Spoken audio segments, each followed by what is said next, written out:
하나님 말씀 보겠습니다. 하나님의 말씀은 신명기 5장 16절 말씀입니다. 신명기 5장 16절의 말씀을 한 절인데 같이 우리 합독하도록 하겠습니다. 시작. 너는 내 하나님 여호와께서 명령한 대로 내 부모를 공경하라. 그리하면 내 하나님 여호와가 내게 준 땅에서 내 생명이 길고 복을 누리리라. 아멘.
예, 오늘 오신 여러분 환영을 또 축복합니다. 우리 옆에 계신 분들과 이렇게 한번 인사했으면 좋겠습니다.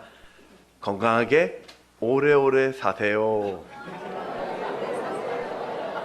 네.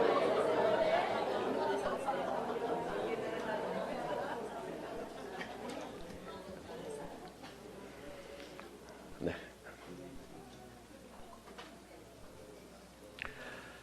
강원도 춘천에는 효자동이라는 그 동이 있습니다. 이 동 이름이 반희연이라는 사람의 효행에서 유래가 되었다고 해요. 이 반희연이라는 사람은 임진왜란 때 그 부친이 전사하자 3년간 그 부친의 그 무덤에서 묘살이를 하게 되고, 또 홀로 계신 모친이 위중한 병환으로 시달리고 있을 때 꿈을 꾸게 됩니다. 그 꿈이 어떤 산에 가면 시체가 3구가 있을 것이다. 그 중에 하나의 목을 잘라서 다려 먹으면 병이 나을 것이다. 그 꿈이에요, 꿈을 꿨다는 거예요. 근데 진짜 이 아들이 시신의 목을 가지고 와서 부작위를 열어보니까 이게 산삼이 됐다는 거예요. 그래서 그 산삼을 다려 먹였더니 모친의 그 병을 또 고쳐졌다. 그리고 이후에 이 모친이 겨울에 딸기가 이제 먹고 싶다고 하니까 오늘날처럼 하우스가 있는 것도 아니고, 근데도 이 아들은 산야를 뒤져서 산딸기를 구해왔다고 알려지게 됩니다. 이런 효행 때문에 그 선조 41년에 그 왕이 그를 표창해서 그 동네 효자문을 세우게 되고, 그 거리를 효자문 거리라고 불려지면서 이게 오늘날 효자동이 되었다고 합니다. 여러분, 모든 부모님들은 뭐 정도의 차이는 있을 수 있지만 그 자식을 향한 그 사랑은 일방적입니다. 언제나 최선으로 할 수 있는 모든 것을 다 주려고 하고, 또 그렇게 줬는데도 불구하고 더 주지 못해서 마음 아파하는 것이 이 부모의 마음일 것입니다. 우리 마태복음 7장 우리 9절 10절을 보면 이렇게 말씀합니다. 너희 중에 누가 아들이 떡을 달라 하는데 돌을 주며 또 생선을 달라 하는데 뱀을 줄 사람이 있겠느냐.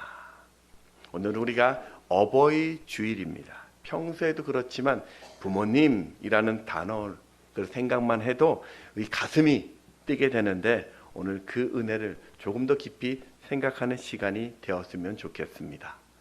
오늘 본문은 십계명에 있는 말씀입니다.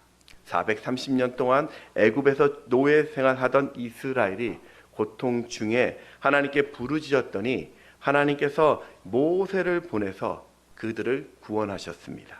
그리고 시내산 아래에 모여서 언약을 맺습니다. 내가 이스라엘 너희의 아버지가 될 것이다. 그러니 너희는 나의 정결한 자녀가 되라. 이게 십계명입니다. 이 십계명 중에서 4계명까지는 하나님에 대한 계명이죠. 하나님의 다른 신을 섬기지 마라. 헛된 우상을 만들지 말아라. 하나님의 이름을 욕되게 하지 말아라. 안식일을 거룩히 지켜라. 그리고 다음번 등장하는 5번째 계명이 하나님의 자녀로 지켜야 될 명령들이 나와 있습니다. 그 첫 번째가 바로 부모를 공경하라는 것이죠. 십계명을 가만히 보면 성경은 살인보다, 간음보다, 도적질보다, 남의 것을 빼앗는 것보다 부모 공경을 최우선시 하고 있습니다. 왜냐하면 이거는 모든 인간관계의 시작이 부모로부터 시작되기 때문입니다. 우리가 이 가정이라는 것은 남자와 여자가 부부로 만나게 되죠. 그리고 그 부부 사이에서 자녀가 태어납니다. 때문에 자녀는 세상에서 가장 먼저 인간관계를 하는 것이 바로 부모로부터 시작이 되는 것이죠. 그래서 부모 공경이 잘못되면 세상에서 하나님의 자녀로 온전히 설 수 없기 때문에 이 에베소서에서는 부모 공경이 옳은 일이다라고 말씀합니다. 우리 에베소서 6장 1절의 말씀을 같이 읽습니다. 시작. 자녀들아 주 안에서, 여기서 옳다라는 것이 원어적으로 보면 디카이온이라고 이야기하는데 의롭다, 정당하다라는 뜻입니다. 그러니까 이 단어는 해도 되고 안 해도 되는 이런 선택의 문제가 아니라 반드시 해야 되는 의무라는 뜻입니다. 문제는 오늘날 우리는 이 옳다라는 이 당연한 진리를 우리는 종종 잊고 삽니다. 우리는 부모를 공경하지 않는 사람보다는 살인한 사람, 간음한 사람, 도둑질한 사람을 더 악한 사람이라고 생각합니다. 그 사람들이 훨씬 더 큰 벌을 받아야 된다라고 우리는 생각해요. 근데 오늘 이 본문을 조금 더 주의 깊게 보겠습니다. 16절 상반절을 이렇게 이야기하죠. 너는 내 하나님 여호와께서 명령한 대로 내 부모를 공경하라. 신명기 5장에 보면 7절부터 21절까지가 10계명에 대한 이야기예요. 이 10개의 계명 중에서 내 하나님 여호와께서 명령한 대로라는 이 문구가 들어있는 계명은 딱 2개 나옵니다. 4계명에 있는 안식일을 지키라라는 계명과 우리가 보았던 5계명에 부모를 공경하라는 이 계명에만 들어있습니다. 물론 다른 8개의 계명도 다 하나님의 명령입니다. 그런데 유독 4계명과 5계명에서만 여호와께서 명령한 대로라는 이 말을 덧붙인 것은 안식일을 거룩하게 지키는 것만큼 부모를 공경하는 계명이 중요하다라는 것을 의도적으로 하나님이 강조하고 있는 말씀입니다. 이처럼 부모님이라는 그 이름은 자녀에게 인생을 가르치고 또 바르게 살게 하는 것이 무엇인지를 전하는 거룩한 자리입니다. 부모님이라는 이름이 아무런 대가 없이 최선을 다해 그 자녀를 사랑하는 바로 희생의 자리인 것이죠.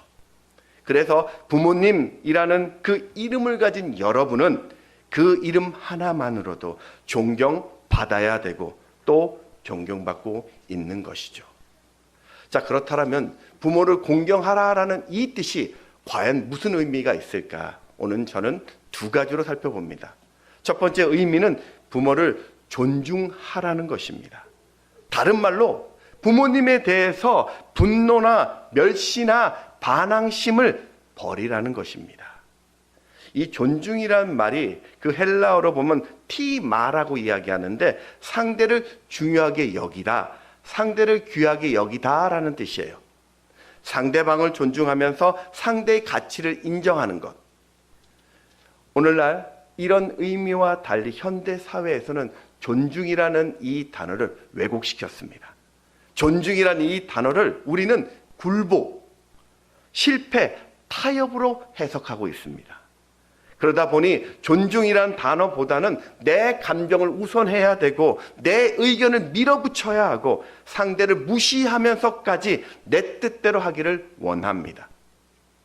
여러분, 예수님이 공생의 사역을 시작할 때 가는 곳곳마다 수많은 병자들과 귀신 들린 자를 치유하셨습니다. 그런데 예수님의 고향이셨던 이 나사렛에서는 아무런 권능을 행할 수 없었습니다. 단지 소수만 고치셨죠. 우리 마가복음 그 6장 4절 5절을 같이 읽습니다. 시작. 선지자가 자기 고향과 자기 친척과 자기 집 외에서는 존경을 받지 못함이 없느니라 하시며 거기서는 아무 권능도 행하실 수 없어 다만 소수의 병자에게 안수하여 고치실 뿐이었고 그 이유가 뭐냐면 주님이 존경받지 못함이라고 말씀하고 있습니다. 나사렛 사람들은 하나님의 아들이신 예수님을 바라볼 때 야야 저 사람 목수의 아들이야. 내 아들이 저 예수와 어릴 적 같이 자랐어. 내가 제 어릴 적 아는데 뭐 대단한 거 없어. 그렇게 그들은 예수님을 가볍게 생각한 거예요. 예수님을 멸시합니다. 존경하지도 않았습니다. 결국 그들은 하나님의 아들 곁에 있었음에도 불구하고 아무런 은혜를 받지 못하는 비극적인 사람들이 됩니다.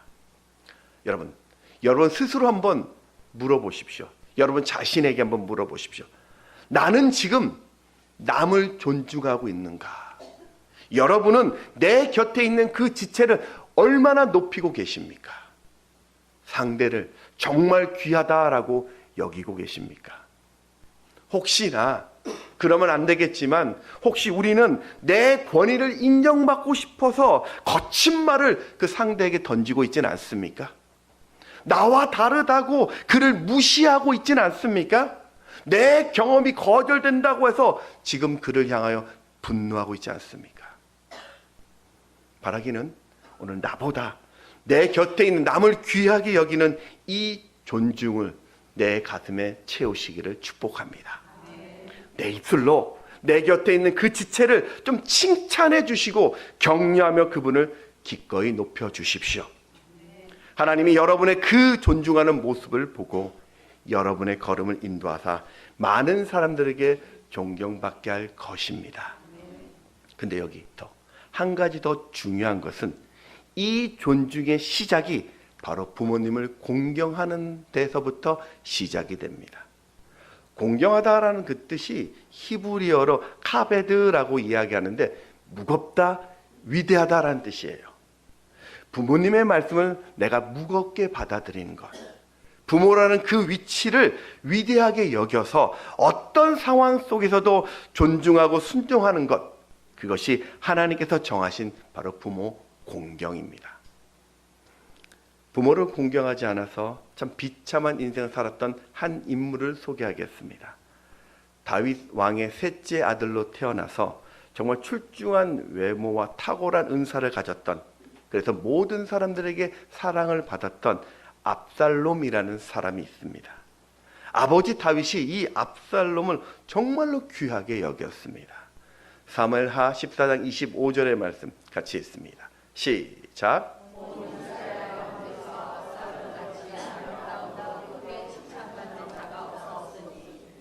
그는 발바닥부터 정수리까지 흠이 없습니다. 이 압살롬에게 누이 동생이 있었죠. 다말이라는 동생이 있었는데 첫째 왕자 암논이 그 다말을 성폭행합니다.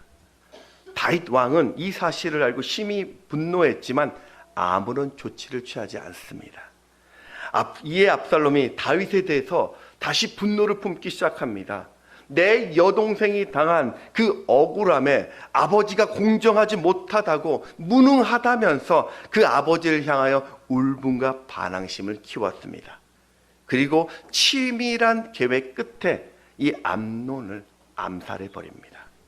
문제는 압살롬이 여기서 그친 것이 아니라 헤브론 성에서 스스로 왕이 됩니다. 그리고 예루살렘으로 쳐들어가서 아버지 다윗을 쫓아내고 성을 차지했습니다. 그런데 압살롬은 여기서도 끝내지 않습니다. 도망가는 아버지 다윗을 추격해서 끝까지 죽이려고 합니다. 그때 하나님은 에브라임 숲속에서 이 압살롬이 그 전쟁에 패하게 만들어서 결국 그곳에서 압살롬은 비참하게 죽게 되죠. 금수저로 태어나서 좋은 환경 속에 살았던 이 압살롬은 그의 인생은 무한한 미래가 있었습니다. 그런데 그 좋은 환경을 억울함 때문에 분노와 살인과 복수와 반항심에 갇혀서 그 인생을 어둠으로 채워갔던 것이죠. 여러분, 만일 이 압살롬이 부모를 향한 그 분노를 거두고 그 억울함을 하나님께로 가지고 갔다면 어떻게 됐을까요? 자신의 그 아픔을 하나님께 뜻을 물어가면서 하나님의 인도함을 받았다면 어떻게 되었을까요? 사랑하는 여러분, 우리가 사는 이 세상은요, 참 이해되지 않는 일들이 너무나도 많습니다. 부당하고 때로는 분노가 일어나는 일들을 당할 것입니다. 울분을 터뜨릴 그런 일들이 너무나도 내게 많이 다가옵니다. 우리가 알고 있는 요셉도 정말 억울하게 애굽의 노예로 팔려갔고 또 억울한 누명의 감옥에 갇히죠. 다니엘도 하나님께 예배한다는 그 이유 하나 때문에 사자굴에 던져졌죠. 예수님도 3년 동안 그렇게 사랑했던 제자들에게 버림을 받았고 십자가에서 억울하게 죽으셨습니다. 바로 이런 모습이 죄악으로 비틀린 세상의 현 주소입니다. 사실 믿음의 우리 부모라고 불리는 이 다윗도 완벽하지 못했어요. 압살롬이 이런 뒤틀린 영성을 가지게 된 것도 사실 어떻게 보면 다윗 그 부모의 책임도 있었습니다. 여러분, 이거는 세상 모든 부모님들도 마찬가지일 거예요. 때로는 우리 가정 형편 때문에 형제 중에 누군가에게만 특별한 대접을 할 때가 있죠. 때로는 상황 때문에 누구에게만 다른 혜택이 갈 수 있습니다. 그때 우리는 불공평하다라고, 또 그게 차별로 보이면서 억울함의 분노가 쌓이게 됩니다. 그것이 부모를 향하여 원망을 하게 만들고 부모를 향해 공격적이 됩니다. 심지어는 그 원망과 분노가 부모를 넘어서 다른 사람에게까지 상처를 줍니다. 근데 여러분, 세상에 완벽한 부모는 없습니다. 세상에 실수하지 않는 부모는 없어요. 부모님도 연약한 인간입니다. 그러니 부모를 향한 그 분노의 고리를 끊으시기 바랍니다. 부모를 향해 분노를 가지고 산다라는 것은 결국 그 분노의 피해자는 내가 됩니다. 더 나아가서 그 분노의 상처는 내 곁에 있는 자녀들에게 그대로 전이될 것입니다. 때문에 분노와 상처와 멸시는 상대방의 문제가 아니라 바로 내 문제이기도 합니다. 그거 내가 없애면 되는 거예요. 내가 흘려보내면 되는 것입니다. 사랑하는 여러분, 부모님을 향해 반항심을 키우지 마시고 그 문제를 하나님께 가지고 가십시오. 부모님의 약점을 보지 마시고 그 부모님의 장점을 보십시오. 부모님의 실수에도 불구하고 여전히 부모님을 공경하십시오. 여러분을 위해 아끼지 않고 사랑해 주시는 그 부모님을 존중하십시오. 바로 그게 옳은 일이고 내 인생의 미래를 좋게 할 것입니다. 저는 그런가 하면 두 번째는 부모님을 경외하시기 바랍니다. 레위기 19장 2절 3절의 말씀을 같이 읽습니다. 시작.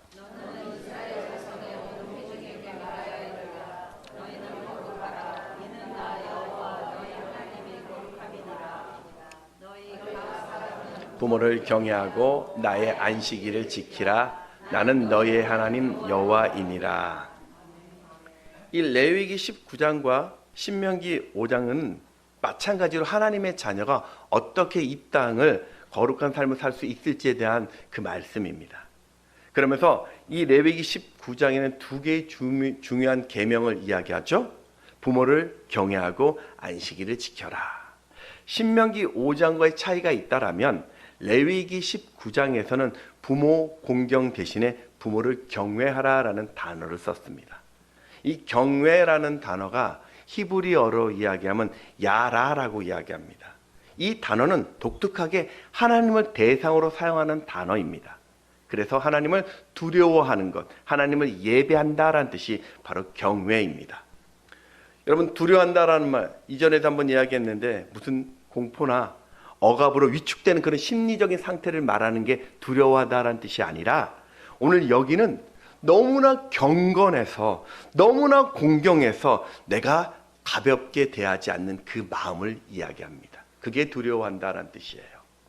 우리가 부모님을 공경할 때 하나님을 경외하고 예배하는 것처럼 내 자신을 낮추고 존경과 감격으로 부모님을 대하는 것, 이게 바로 부모님을 경외하는 것, 부모를 또 공경하는 것입니다.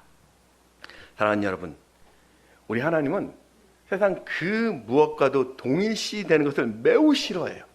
유일신이십니다. 이사야 45장 5절에 보면은 나는 여호와라 나 외에는 다른 이가 없나니 나밖에 신이 없느니라. 그런데 그런 하나님이 부모만큼은 하나님처럼 경외하고 두려워하는 것에 대해서 말씀이 없으세요. 오히려 하나님을 섬기듯 부모님을 섬기라고 이야기하고 있습니다. 물론 우리 부모님이 하나님과 동등하거나 동일시 될 수는 없습니다. 오늘 이 말씀은 부모님의 권위가, 부모님의 자리가 세상 그 무엇과도 비교할 수 없도록 하나님이 높여주심을 우리는 보고 있는 것입니다. 그래서 성경에 보면 부모를 멸시하거나 부모를 저주하거나 공경하지 않으면 그게 하나님을 멸시하는 것, 하나님을 저주한 것으로 받아들여서 죽이라고 이야기하고 있습니다. 출애굽기 21장 15절의 말씀 같이 있습니다. 시작. 레위기 20장 9절에도 보면 만일 누구든지 자기의 아버지나 어머니를 저주하는 자는 반드시 죽일지니. 잠언서 30장 17절 말씀 같이 읽습니다. 시작. 아비를 조롱하며 어미 순종하기를 싫어하는 자의 눈은 골짜기의 까마귀에게 쪼이고 독수리 새끼에게 먹히리라. 무섭죠? 성경은 부모님이 어떤 큰 실력을 갖추고 대단한 조건을 갖추었기 때문에 이렇게 경외하라고 말씀한 게 아니에요. 실력이 좀 부족하고 부모님의 형편이 좀 어렵고 학력이 낮고 건강하지 못해도 부모님은 그런 것과 상관없이 하나님처럼 공경할 뿐이라는 것을 지금 잊지 말라라고 경고하고 있는 것입니다. 여러분, 부모는 하나님 대신 우리를 돌보도록 맡기신 이 땅의 하나님의 대리인입니다. 그래서 우리는 부모님을 볼 때마다 부모님 너머에 계시는 하나님을 봐야 합니다. 이게 하나님 뜻이에요. 자, 그렇다면 부모님을 공경하는 자에게 주어지는 복이 무엇일까요? 우리 신명기 5장 16절의 말씀을 다시 한번 읽습니다. 시작.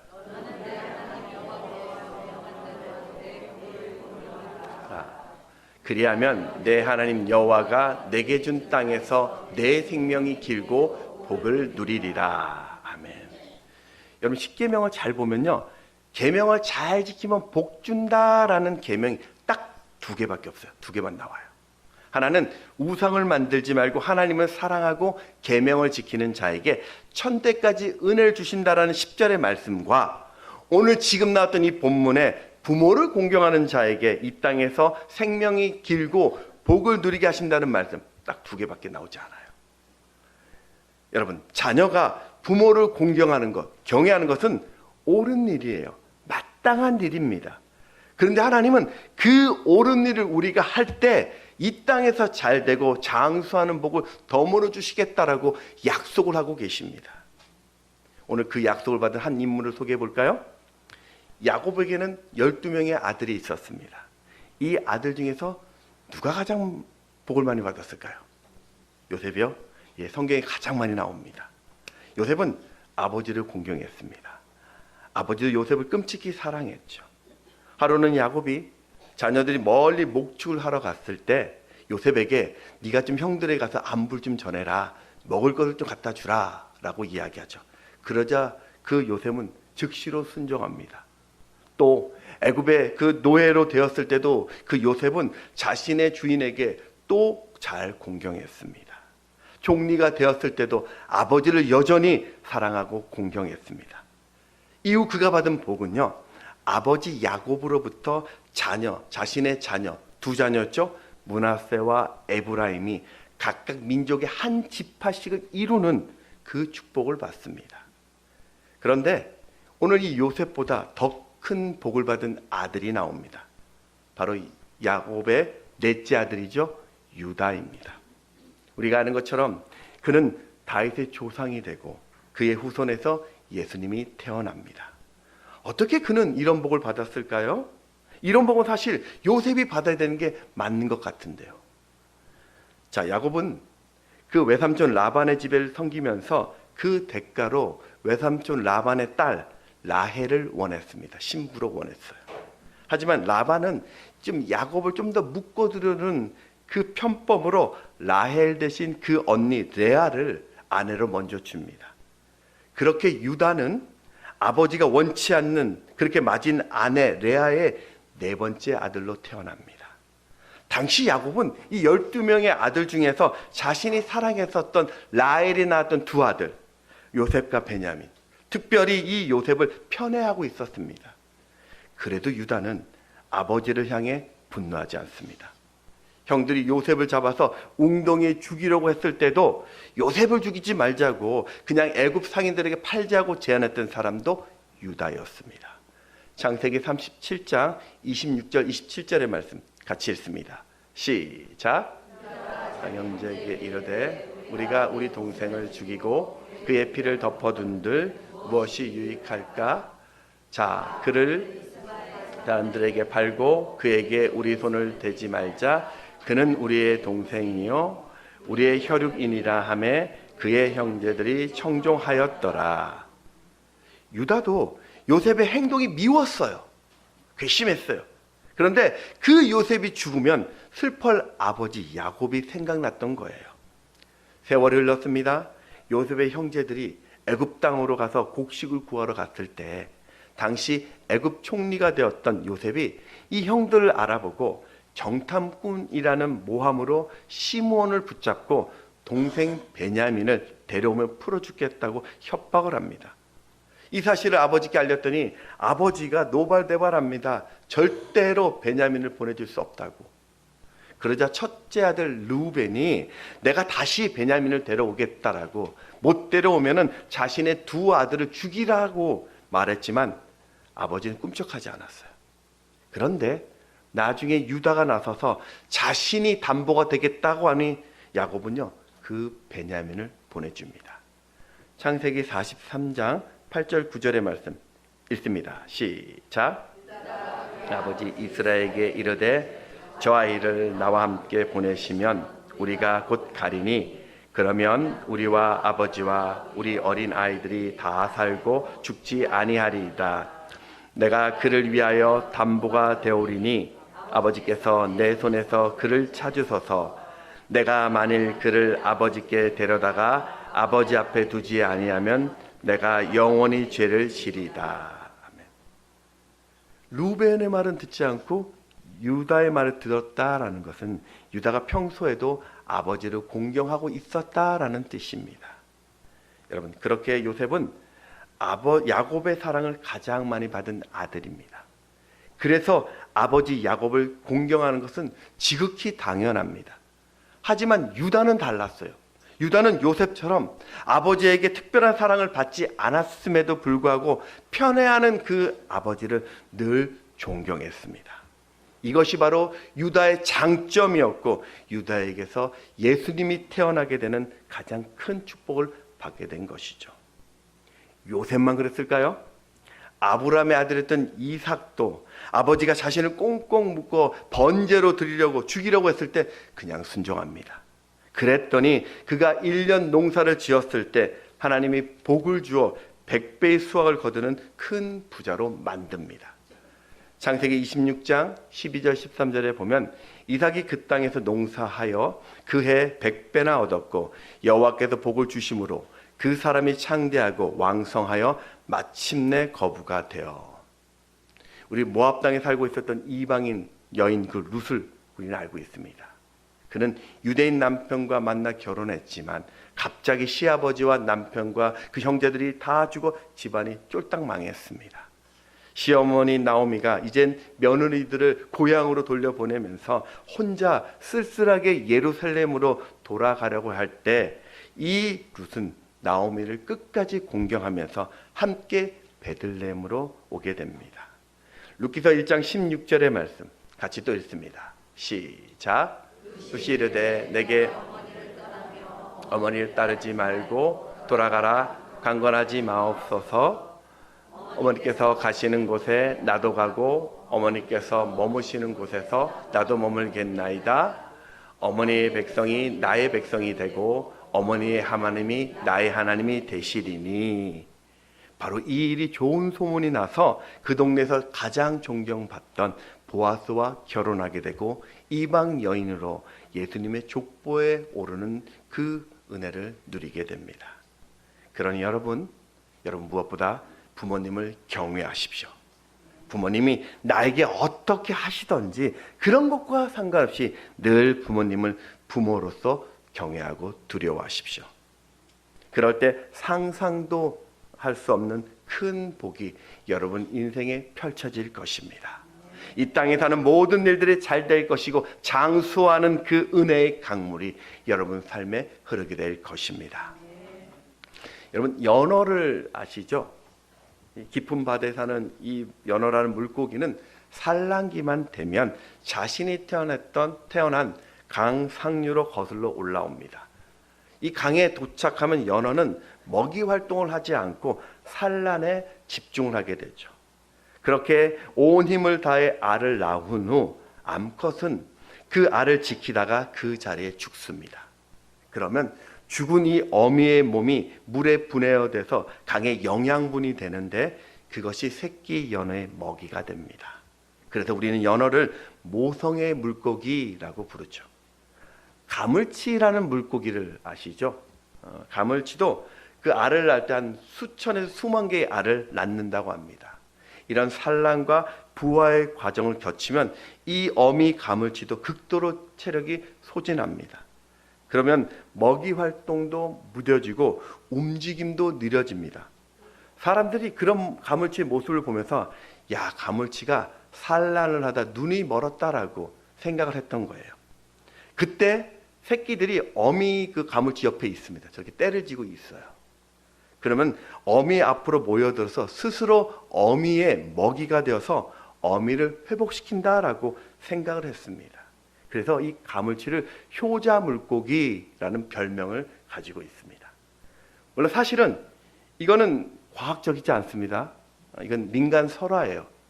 그러니까 부화한 새끼들이 그 어미 그 가물치 주변에 있는 것은 그 새끼 가물치가 다른 물고기에 잡혀 먹는 것 때문에 두려워서 어미 옆에 있는 거예요. 그러다 그 위험한 상황이 되면 어미 입속으로 숨는 겁니다. 먹는 것이 아니고요. 이건 그 어미 가물치가 새끼를 보호하는 행동이었어요. 근데 그런 사람들이 그런 모습을 보니까 마치 새끼가 이 어미를 위해 자신을 희생하는 것처럼 보았던 거죠. 이 이야기는 물고기를 통해서 부모 사랑이 무엇인지 또 인간의 가족 윤리가 무엇인지를 가르쳐 주기 위한 교훈적인 이야기입니다. 사랑하는 여러분, 하나님은 신실하십니다. 그리고 신실하신 하나님은 부모님을 경외하는 자를 기뻐하십니다. 그리고 부모님을 경외하는 여러분에게 하나님은 주시겠다 약속하셨던 이 복을 반드시 이루게 하십니다. 말씀을 정리하겠습니다. 부모님을 어떻게 우리가 공경할 수 있을까요? 먼저는 마음을 다해 부모님을 존경하십시오. 부모님을 존경한다라는 것은 세상 그 어떤 사람보다 위대한 분으로 여기고 존귀하게 여긴다라는 뜻입니다. 사랑하는 여러분, 우리의 부모님은 완전한 자가 아닙니다. 실수도 합니다. 때로는 우리 부모님이 잘못된 판단도 할 수 있습니다. 그럼에도 내 부모를 향해 분노하거나 무시하거나 멸시하지 마십시오. 또 한 가지, 부모님을 경외하십시오. 부모라는 위치를 무겁게 여겨 자녀된 우리가 내 자신을 낮추고 부모님의 말을 경청하는 것이 하나님이 정한 위치입니다. 그리고 한 가지 더 중요한 것은 오늘 부모님을 공경할 수 있는 최고의 기회로 만드십시오. 내가 나중에 부모님 공경하겠다 그렇게 말하지 마시고 오늘 공경하십시오. 자녀된 여러분, 부모님을 공경할 시간은 무제한적이지 않아요. 어쩌면 오늘이 그 공경할 수 있는 마지막 기회일지도 모릅니다. 그러니 여러분, 자녀된 여러분, 오늘 부모님께 전화하셔서 사랑한다라고 전해주십시오. 부모님 때문에 내가 행복하다라고 전해주십시오. 내가 엄마, 아빠의 아들로 딸로 태어나서 너무 행복하다라고 여러분의 입술로 고백으로 전해주십시오. 그리고 부모님의 그 말씀을 잘 경청하면서 부모님의 마음을 살펴주시고 편안하게 해주십시오. 자주 시간을 가지면서 부모님의 필요한 것들 여러분께서 채워주시기 바랍니다. 그리고 이 땅에 부모님이 계시지 않는 분들, 그리고 또 부모 되시는 분들은 내 자녀들에게서 대접받을 생각만 하지 마시고 자녀들을 자주 안아주시고 자주 사랑한다라고 말해 주십시오. 무엇보다 내 자녀들에게 하나님을 사랑하는 이 믿음을 전수해 주십시오. 매일 여러분이 부모의 기도로 자녀들의 인생에 하나님의 기도가 있다라는 것을 심겨주십시오. 그렇게 부모를 공경하고 믿음을 전수받는 자들에겐 하나님의 형통하심의 뒤따름을 보게 될 것입니다. 오늘 그 옳은 일에 서는 여러분 되시기를 주의 이름으로 축원합니다. 찬양하겠습니다.